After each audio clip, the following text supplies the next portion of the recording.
Briefing du programme Mania 3 pour la formation au PPL et au LAPL. Ce programme traite de l'alignement et du décollage et de la relation assiette-vitesse et assiette-trajectoire. Le briefing Mania 3 est intégré dans la phase 1 de la formation Mania Tour de piste. Les objectifs du programme Mania 3 sont de s'aligner sur la piste, maintenir une trajectoire d'accélération rectiligne et provoquer le décollage et stabiliser l'assiette de montée. Ensuite, à puissance constante, de maîtriser une vitesse ou un vario par l'intermédiaire de l'assiette. Les briefings que nous allons voir durant cette vidéo pour le programme Mania 3 sont le contrôle de l'axe pendant le décollage, la relation assiette-vitesse, la définition de la pente, la relation assiette-pente, le régime de descente, le manuel de vol et les vitesses caractéristiques. Tout d'abord, commençons par le contrôle de l'axe pendant le décollage. Avant et pendant la mise en puissance, vous devez regarder loin devant pour prendre un repère et tenir l'axe. Ensuite, lorsque vous mettez la puissance, il y a des effets moteurs. Il va y avoir la création d'un virage à gauche, sauf dans certains cas rares où l'hélice tourne dans l'autre sens. Et vous devez maintenir l'axe de piste avec les palonniers pour contrer ces effets moteurs. Après la rotation, la piste n'est plus visible. Vous devez donc prendre un repère sur le capot au-dessus de l'horizon pour tenir l'axe de piste loin devant. Un peu plus tard, vous reverrez la piste et l'axe de piste. Par vent de travers, faites attention, l'avion aura tendance à se mettre face au vent, c'est ce que l'on appelle l'effet de girouette, et n'oubliez pas de mettre du manche dans le vent comme nous l'avons vu dans les briefings précédemment pour le roulage. Parlons de la relation de l'assiette avec la vitesse. En montée et en descente, mais c'est principalement en montée que cette relation est utilisée, l'assiette permet de contrôler la vitesse indiquée. Il y a une relation approximative qui donne 1 cm d'assiette correspond à environ 5 nœuds ou 10 km/h. Faites très attention, vous pilotez bien l'assiette, donc ne pilotez jamais l'instrument, l'anémomètre, concentrez-vous uniquement sur l'assiette. Je vous propose un exemple d'un pilote qui souhaiterait voler à 150 km/h en montée. Son circuit visuel, 90% du temps, est centré sur l'extérieur, l'assiette, le repère pare-brise, et 10% du temps, il vient regarder l'instrument concerné par la phase de vol et ce qu'il recherche. Dans notre cas, c'est bien l'anémomètre pour la vitesse. Imaginons que ce pilote lise 140 km/h dans son circuit visuel. Il va donc utiliser la formule 1 cm à peu près égale à 5 nœuds ou 10 km/h pour calculer la variation d'assiette. Il faudrait piquer de 1 cm pour accélérer d'environ 10 km/h. Il fait donc cette variation d'assiette à piquer, il verrouille l'assiette et il continue son circuit visuel. C'est bien l'assiette qui est pilotée.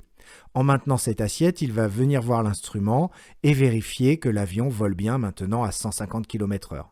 Il attend bien que les paramètres se stabilisent avant de faire une nouvelle correction. Définissons maintenant la pente, qui est l'angle compris entre l'horizon et le vent relatif, c'est-à-dire la trajectoire de l'avion. C'est l'angle qui apparaît en rouge à l'écran. Ne confondez pas le vent relatif, la trajectoire, avec l'axe de l'avion. En effet, vous pouvez avoir une assiette de 5 degrés à cabrer, ce n'est pas pour autant que l'avion monte sur une pente de 5 degrés. Il existe une formule utile qui va vous permettre de transformer la pente, qui est généralement exprimée en pourcentage ou en degrés, en vario, c'est-à-dire en pieds par minute. C'est utile par exemple en finale pour savoir si votre vario correspond à la pente que vous devriez suivre au plan en finale. En général, le plan en finale c'est 5%. Si vous multipliez ce plan par les 60 nœuds de vitesse sol, eh bien vous devriez avoir 300 pieds par minute indiqués au variomètre dans ces conditions de vitesse sol. Parlons maintenant de la relation assiette-pente qui s'applique à la descente. En descente, l'assiette permet de contrôler la pente. Il existe une relation simple qui donne une approximation de 1 cm qui est à peu près égale à 200 pieds par minute. Faites attention encore une fois, ne pilotez pas l'instrument, le variomètre dans cet exemple. Il faut piloter uniquement l'assiette et avec l'assiette, vous allez contrôler votre vario. Prenons l'exemple d'un pilote qui en descente pilote son assiette et désire un vario de 400 pieds par minute. Toujours pareil, son circuit visuel 90% du temps sur l'extérieur et 10% du temps sur l'instrument intéressé par la phase de vol. C'est le variomètre dans le cas de la descente. Il va venir lire son variomètre et imaginons qu'il constate moins 600 pieds minute. Il va utiliser la relation approximative 1 cm égale 200 pieds par minute pour appliquer une variation d'assiette à cabrer plus 1 cm pour corriger plus 200 pieds et venir chercher les 400 pieds par minute. Il applique donc une variation d'1 cm à cabrer. Il maintient l'assiette, c'est très important, il faut piloter l'assiette et il continue son circuit visuel. Il va venir voir le paramètre 10% du temps, donc c'est le vario sur le variomètre. Il laisse bien le paramètre se stabiliser avant de faire une nouvelle correction si c'est nécessaire. Parlons maintenant des régimes de descente qui sont applicables en fonction du contexte de vol. Je vous propose 3 régimes de descente, la descente à la vitesse de croisière, la descente rapide et la descente approche. Nous allons voir les objectifs associés à chacun de ces régimes de descente et des exemples de situations. Pour le régime de descente vitesse de croisière, l'objectif serait de conserver la vitesse de croisière durant la descente, c'est-à-dire garder la même vitesse que pendant la croisière. Un exemple de situation, ce serait de conserver la vitesse de croisière, c'est-à-dire de ne pas réduire la vitesse, de descendre et de conserver le même facteur de base, par exemple, pour vos calculs d'estimés en navigation. La descente rapide, le but c'est de transformer l'énergie de la hauteur en vitesse. Ça peut être par exemple une situation où vous voulez accélérer le vol durant la descente ou alors éviter le givrage en conservant un régime élevé car vous gardez un régime par exemple de 1500 tours pour un avion de type DR400 pour descendre rapidement. Enfin la descente approche, l'objectif c'est de conserver la vitesse d'approche durant la descente. Ça peut être par exemple durant l'arrivée sur un terrain, si vous ne voulez pas aller trop vite pour bien identifier les trafics ou bien identifier les conditions au sol, ou également durant une descente en conditions turbulentes, ou si vous prenez le choix de la descente rapide, eh bien vous allez augmenter les turbulences, donc vous décidez de réduire la vitesse à la vitesse d'approche. Il y a un tableau qui est disponible dans le livret de briefing que je vous propose d'imprimer ou de photocopier pour pouvoir le remplir et obtenir les paramètres qui sont propres à votre avion pour les 3 régimes de descente en termes de vitesse, d'assiette et de puissance. Plus tard, ces paramètres vous serviront, vous serez amené à les utiliser durant votre formation en fonction des situations que vous allez rencontrer. Ce sera particulièrement le cas durant les vols de navigation. Vous avez par exemple à l'écran un tableau rempli pour le DR400 120 chevaux ou pour l'Aquila. Nous voyons par exemple la descente rapide en DR400 120, c'est 230 km/h, une assiette d'environ moins 2 degrés et un régime à 2500 tours.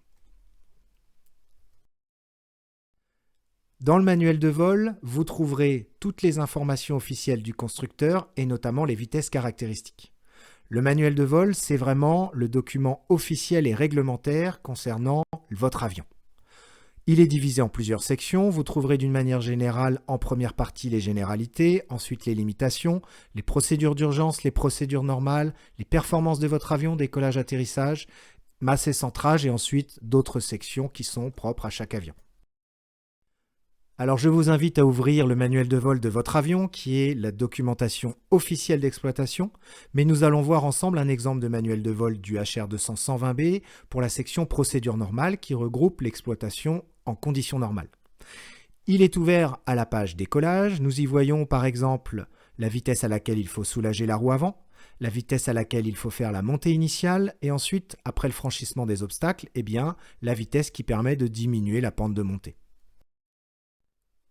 Pour poursuivre l'exemple du manuel de vol du HR120B, je vous propose de voir la section limitations. Vous y trouverez différentes limitations, comme par exemple les vitesses. Il y a sur le manuel de vol du HR200 la vitesse à ne jamais dépasser, de 196 km/h, 160 nœuds.